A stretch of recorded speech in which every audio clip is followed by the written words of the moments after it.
Откако низ македонските медиуми простри веста дека Европската агенција за животна средина државата ја стави на врвот на листата на најзагадена земја во Европа, заменик министерот за животна средина Јани Макрадули се оправда дека тоа се стари податоци од пред 2-3 години.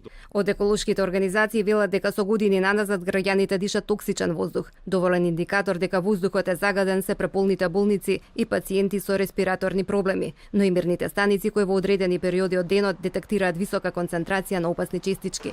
Од Организацијата за поврзување на природни вредности и луѓе велат дека државата мора да понесе одговорност и конечно да стави крај на агонијата со тивкиот убиец. Тие потенцираат дека со години загадувачите во државата никој не ги санкционира.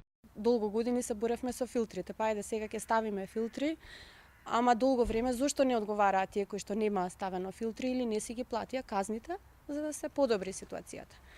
Градењето, цело Скопје го преполнивме со згради.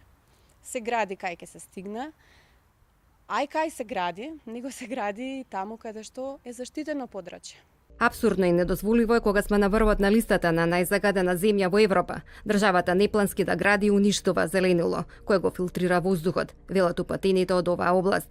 Зошто на прво место се уништува градското зеленило, а на второ место каде се сите оние шумски ресурси кои што неодржливо ги стопанисуваме не само околу Скопје, во цела Македонија.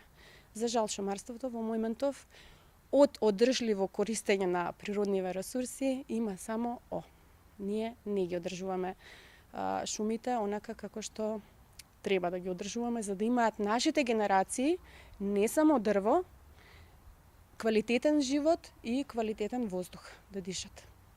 Од телевизиската мрежа Euronews посочува дека владата презела амбициозен план за подобрување на квалитетот на воздухот за 50% во рок од 2 години. Еколошките организации обвинуваат дека за проблемот со загадувањето во државата се пристапува само во зимскиот период, кога мерните станици покажуваат дека граѓаните се гушат во загаден воздух кој е ризичен по нивното здравје. Тие се децидни, доколку Македонија се приклучи кон Европската унија, ќе треба да покаже дека е на патот да ги исполни ограничувањата во поглед на загадувањето на воздухот.